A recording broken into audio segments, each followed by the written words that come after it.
10 seconds. 5, 4, 3, 2, 1. Official top. Plus 1, 2, 3, 4, 5, 6, 7, 8, 9, 10. Guillaume Neri, France. Constant weight, 123 meters, 3 minutes and 25 seconds. National record attempt.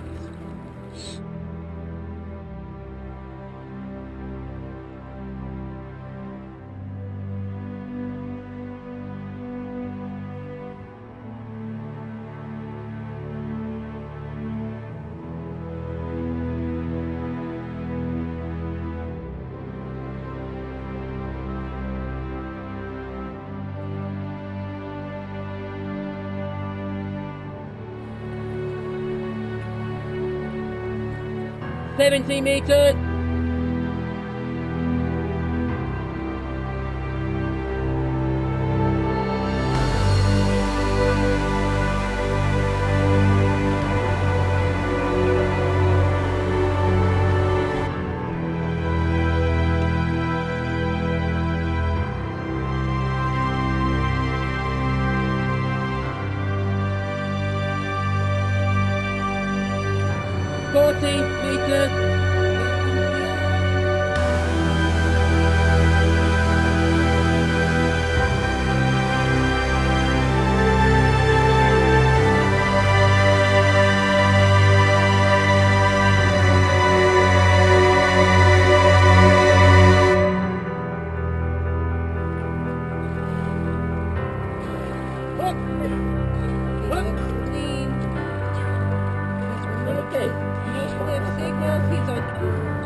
Merci beaucoup, merci pour votre accueil. Donc cette plongée que vous venez de voir, c'est un voyage entre deux inspirations. Un voyage qui commence entre deux inspirations, donc la dernière inspiration avant de partir, et la première inspiration à mon retour à la surface. Cette plongée, c'est un voyage aux frontières des limites humaines, un voyage vers l'inconnu. Mais c'est aussi et surtout un voyage intérieur, où il se passe tout un tas de choses, que ce soit physiologique ou mental. Et c'est ce pourquoi je suis là aujourd'hui parmi vous, pour vous faire partager ce voyage et vous amener avec moi. Donc on commence par la dernière inspiration.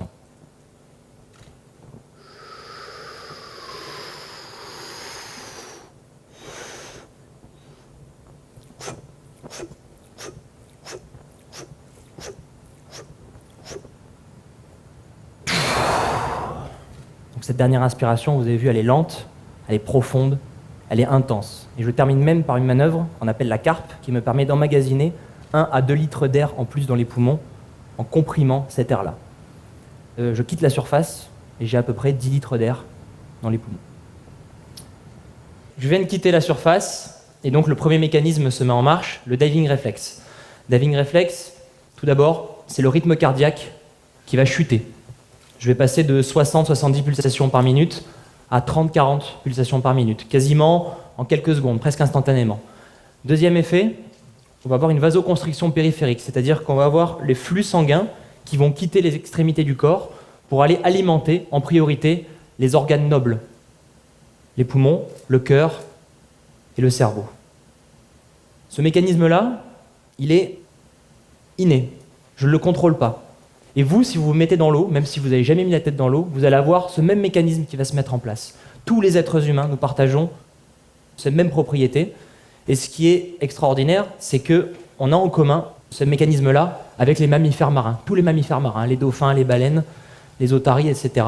Quand elles plongent en apnée et qu'elles descendent en profondeur, elles ont ce mécanisme-là qui se met en route, de manière beaucoup plus forte, et ça marche beaucoup mieux chez eux, évidemment. Ça, c'est absolument fascinant. Je quitte la surface et déjà, j'ai un premier coup de pouce de la nature qui me permet de partir en toute confiance. Je m'enfonce dans le bleu. La pression, tout doucement, va écraser mes poumons. Et comme c'est le volume d'air qu'il y a dans mes poumons qui me fait flotter, plus je descends, plus la pression écrase les poumons, moins il y a de volume d'air, plus mon corps chute facilement. Et à un moment donné, arrivé à 35-40 mètres, je n'ai plus besoin de palmer. Mon corps est suffisamment lourd, suffisamment dense pour pouvoir chuter librement dans les profondeurs.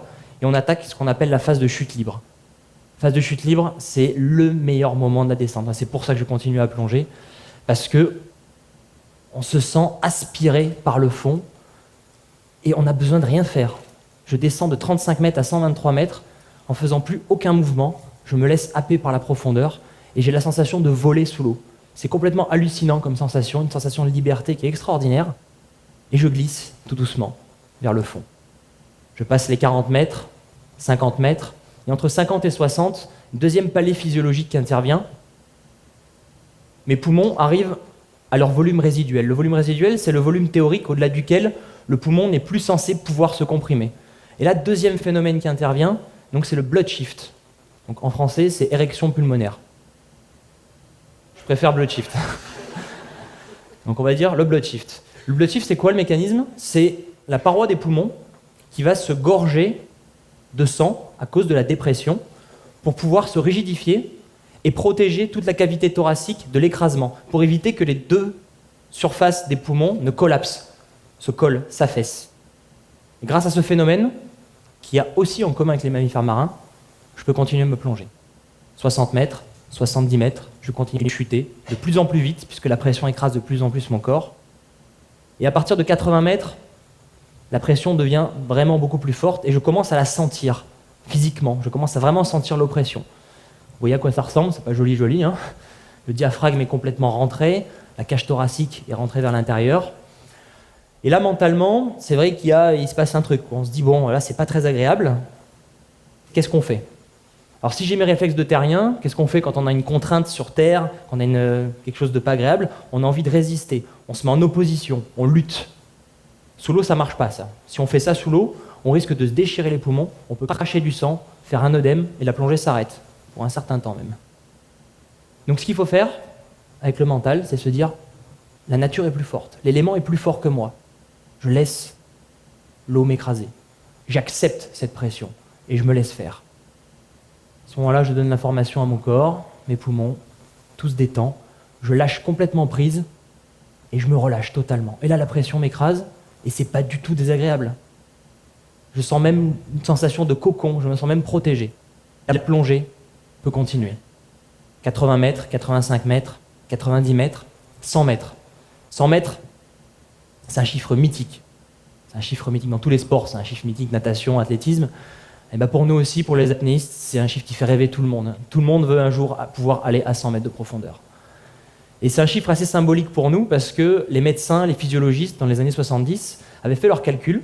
Ils avaient prédit que 100 mètres, c'était la limite, au-delà de laquelle le corps humain ne pouvait pas descendre. Au-delà. Ils avaient prédit que le corps implosait. Et puis, le petit Français, Jacques Mayol, vous connaissez tous Jacques Mayol, le héros du Grand Bleu, est passé par là, et il a plongé à 100 mètres. Il a même plongé à 105 mètres. Donc lui, à l'époque, il plongeait en no limit, c'est-à-dire qu'il prenait un poids pour descendre plus vite et remonter avec un ballon, comme dans le film Le Grand Bleu. Aujourd'hui, en no limit, on va à 200 mètres. Moi, je vais à 123 mètres en utilisant la seule force musculaire. Et tout ça, c'est un peu grâce à lui, parce qu'il a bousculé les idées reçues, parce qu'il a balayé d'un revers de la main toutes ces croyances de la théorie, toutes ces limites mentales que l'homme est capable de se fixer. Il a montré que le corps avait des capacités d'adaptation infinies. Je continue donc ma chute. 105, 110, 115, le front se rapproche. 120 mètres, 123 mètres. J'arrive au fond. Et là, je vais vous demander de participer un peu et de vous mettre un peu à ma place. Vous allez fermer les yeux et vous allez imaginer, vous arrivez à 123 mètres. La surface est très très très très loin. Vous êtes tout seul. Il n'y a quasiment plus de lumière. Il fait froid, un froid glacial. La pression vous écrabouille complètement, 13 fois plus grande qu'en surface. Et là, je sais que vous êtes en train de vous dire, mais quelle horreur! Mais qu'est-ce que je fous là? Mais il est complètement malade. Eh ben non. Moi, c'est pas ça que je me dis quand je suis au fond. Quand je suis au fond, je me sens bien. J'ai une sensation de bien-être extraordinaire. Peut-être parce que j'ai complètement abandonné toutes les tensions et que j'ai lâché prise. Je me sens bien et j'ai aucune envie de respirer. Pourtant, il y a de quoi être inquiet, hein, vous l'admettez. Je me sens être un petit point, une petite goutte d'eau flotter au milieu de l'océan.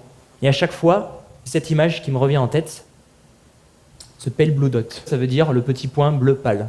C'est le petit point qu'on voit là, montré par la flèche. Est-ce que vous savez ce que c'est, ce petit point? C'est la planète Terre. La planète Terre qui a été photographiée par la sonde Voyager à 4 milliards de kilomètres de là, et qui montre que nous, notre maison, c'est ça là, c'est ce petit point qui flotte au milieu du néant. C'est un peu ça la sensation que je ressens quand je suis au fond à 123 mètres. Je me sens être un petit point, un grain de poussière d'étoiles qui flotte au milieu du cosmos, au milieu du néant, au milieu de l'immensité. C'est fascinant comme sensation parce que je regarde en haut, en bas, à gauche, à droite, devant, derrière, et je vois la même chose. Ce bleu infini, très profond. Il n'y a nulle part ailleurs sur Terre, vous pouvez avoir cette sensation-là de regarder partout autour de vous et avoir cette même vision uniforme. C'est extraordinaire. Et à ce moment-là, il y a quand même un sentiment à chaque fois qui remonte à moi, et c'est une sensation d'humilité. Je ressens beaucoup d'humilité quand je regarde cette photo. Et quand je me retrouve à cette profondeur-là, parce que je suis rien, je suis un petit bout de rien perdu dans ce grand tout. Et c'est malgré tout complètement fascinant. Je décide de repartir vers la surface parce que c'est pas ma place. Ma place, elle est là-haut, à la surface. Et j'entame la remontée. Alors la remontée, c'est assez... Il y a un gros choc qui se passe à partir du moment où je décide de commencer la remontée. Tout d'abord, il faut fournir un effort colossal pour s'arracher du fond, puisque le fond m'a attiré à la descente, forcément. Il m'attire aussi quand je veux remonter, donc il ne faut pas le mettre 2 fois plus fort. Puis, je suis percuté par un autre phénomène, la narcose. Je ne sais pas si vous connaissez ce phénomène, la narcose. C'est ce qu'on appelle l'ivresse des profondeurs. C'est un phénomène qui arrive chez les plongeurs bouteilles, mais qui arrive aussi chez les apnéistes, qui est causé par l'azote, qui se dissout dans le sang, et qui sème un peu le trouble entre la conscience et l'inconscient. Il y a plein de pensées qui viennent, à droite, à gauche, ça passe, ça virevolte, je ne contrôle plus rien. Il ne faut surtout pas essayer de contrôler, il faut le laisser faire. On ne contrôle rien. Plus on essaie de contrôler, plus ça devient compliqué à gérer. Troisième truc qui se rajoute, l'envie de respirer. Parce que oui, je ne suis pas un homme-poisson, je suis un être humain, et l'envie de respirer me ramène à cette réalité. Donc à 60-70 mètres, l'envie devient présente. Et là, avec tout ce qui se passe là, ça peut être très facile de perdre complètement pied et de tomber dans la panique. Et là, en ce moment-là, on peut se dire, où est la surface? Je veux la surface, je veux respirer maintenant. Et il ne faut surtout pas ça. Ne jamais regarder vers la surface, ni avec les yeux, ni avec le mental. Il faut rester, ne pas se projeter, jamais. Rester dans l'instant présent. Je garde le regard droit devant moi, et la corde. La corde, c'est le lien qui me ramène à la surface. Et je reste concentré là-dessus, sur l'instant présent. Parce que si je veux me retrouver à la surface, je panique. Et si je panique, c'est fini. Le temps, du coup, s'accélère. Et à 30 mètres, ça y est, enfin, délivrance, je ne suis plus seul. Mes apnéistes de sécurité, mes anges gardiens me rejoignent. Ils partent de la surface, on se retrouve à 30 mètres et ils m'escortent dans les derniers mètres, là où potentiellement les problèmes peuvent arriver. Et à chaque fois, je me dis, quand je les vois, c'est grâce à vous, c'est grâce à eux que je suis là, c'est grâce à mon équipe. C'est une deuxième piqûre de rappel d'humilité. Sans eux, sans mon équipe, sans tous les gens autour de moi, l'aventure des profondeurs serait impossible. L'aventure des profondeurs, elle est collective, avant tout. Et donc je suis heureux de terminer ce voyage avec eux, parce que c'est grâce à eux que je suis là. 20 mètres, 10 mètres, mes poumons retrouvent leur volume tout doucement, la poussée d'Archimède m'accompagne vers la surface. 5 mètres avant la surface, je commence à souffler l'air pour pouvoir n'avoir qu'à inspirer dès que j'arrive à la surface. Et j'arrive à la surface.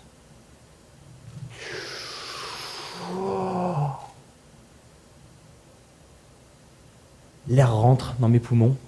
C'est une renaissance, une délivrance. Parce que oui, ça fait du bien. Le voyage est extraordinaire, mais oui, j'ai besoin de ressentir ces petites molécules d'oxygène qui reviennent alimenter mon corps. C'est une sensation extraordinaire, mais à la fois, c'est un petit traumatisme.